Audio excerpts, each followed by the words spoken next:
Welcome again to From the Quarries. This being the festive season, tonight's presentation, Is Father Christmas a Freemason?, is a short and somewhat light-hearted look at what St. Nicholas can teach us as Masons.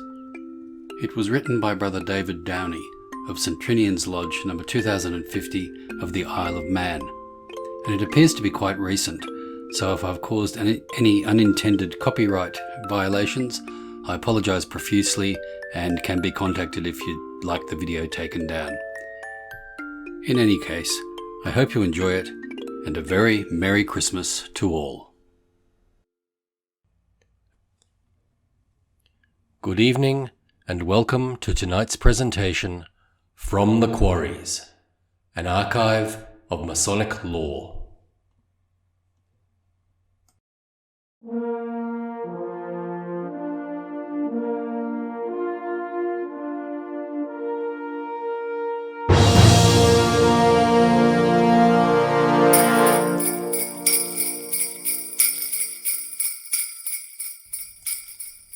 Is Father Christmas a Freemason? I have a very serious question to put to you all. I would like to raise it with you and then do some detective work, examining the evidence that might lead us to answering it. It is a most important question that I am sure you have often asked yourself, and relates our craft to the wider society in which we live and concerns several major issues of this season. This is a very serious question. Is Father Christmas a Freemason? Let us consider the facts of this case. Of whom does this remind you? A worthy gentleman who is, we must admit, getting on a bit in years, and is perhaps a little overweight, who bears a very distinctive costume as the badge of his activities, who provides opportunity for friends and visitors to meet in fellowship, who is surrounded by secrecy and mystery, dispenses goodwill and the charity of gifts all over the world, avoiding ostentatious public display while doing so, and is there doing it year after year. Well, fellow detectives, you must admit that this description could fit either Santa or a Freemason. But this is merely circumstantial evidence. We need some proof. Let us start with his movements on the evening in question. All the reports have him coming from the North Pole. As the sun rises in the east to open and enliven the day, and with him needing to finish the world before dawn, then he would have to begin in the east and move towards the west. Therefore, Father Christmas must begin his journey at the northeast corner of the world. This, of course, is exactly what we do with an entered apprentice. Similarly, you would assume he would finish heading for home, which would place him in the northwest corner at the end of his work, to give his salute to the world and leave. Convincing proof, you must agree.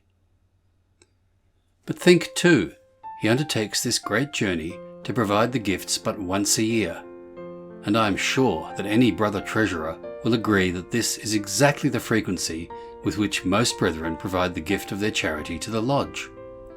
And the secrecy, the mystery? Those of you who are parents, remember, what was the worst crime that an older child could commit at that time of the year?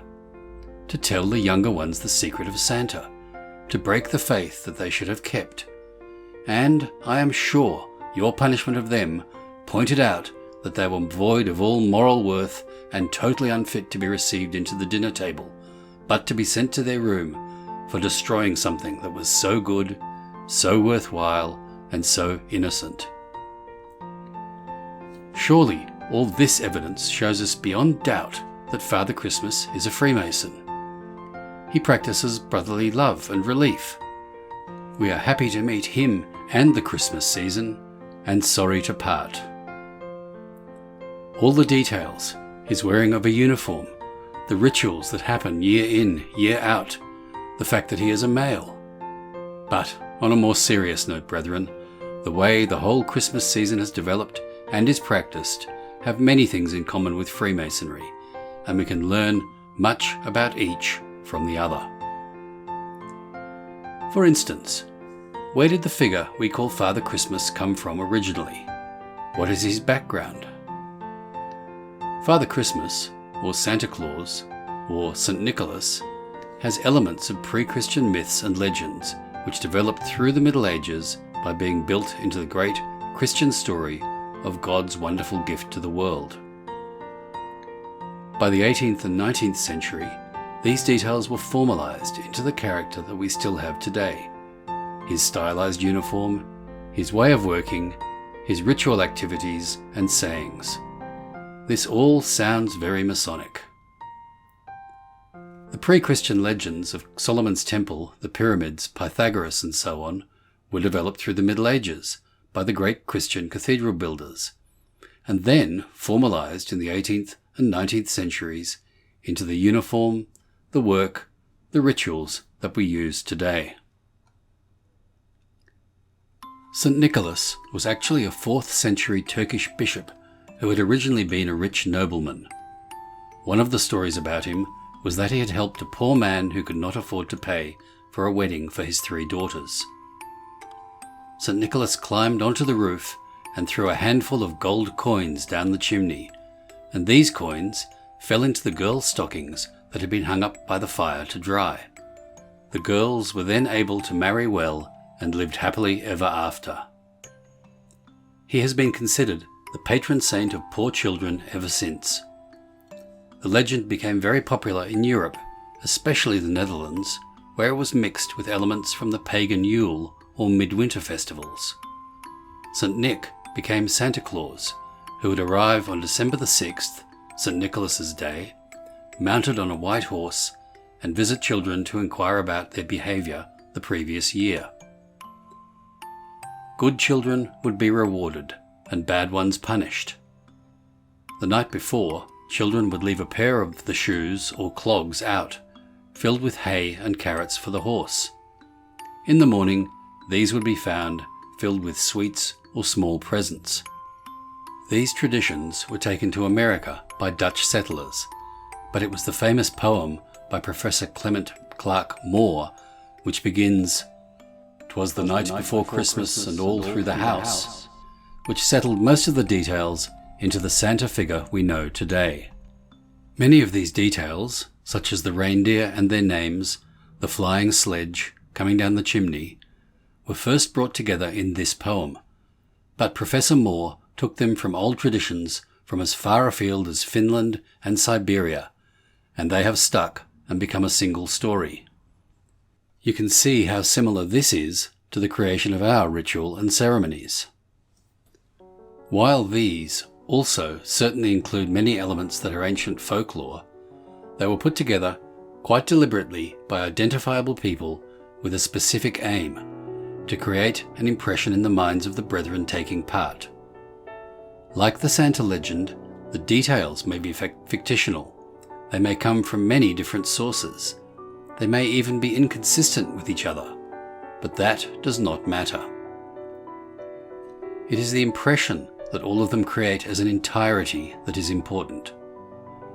Would you deny all the good that the Santa story achieves, all the happiness it creates, just because it is a story? Of course not. And this is the real linking of Father Christmas and Freemasonry. Why do we have Christmas, and why do we have Father Christmas? We celebrate religious beliefs about the birth of goodness and hope for the future. We reaffirm the belief that people are basically good and can develop into loving, caring, helpful, supporting friends to each other. We look to a new year where things can be better. We do this at this season, whether we are celebrating the Christian Nativity or the Jewish Hanukkah with its lights and gifts and story of peace, or the Hindu Diwali with its festival of lights and gifts of sweets and toys, or even if we hold no formal religion except the pleasure of seeing a child's face transfixed with wonder and delight. And why are we Freemasons? Because we believe that there are important things like goodness and hope for the future, and that men can develop into loving, caring, helpful, supporting brethren to their families and each other. We not only look to a future where things can be better, but we see it as our role as free and accepted or symbolic Masons to help to build that future. So, I feel I can safely say that Father Christmas is a Freemason. Not only does he show so many of the signs and tokens of being one, but he brings us a message that we, as Freemasons, can heed for the whole year. Peace on earth and goodwill towards men. Merry Christmas to you all. For more Masonic podcasts, videos, music, texts and artwork, visit fromthequarries.com or subscribe to our YouTube, Twitter and Facebook accounts by searching From the Quarries.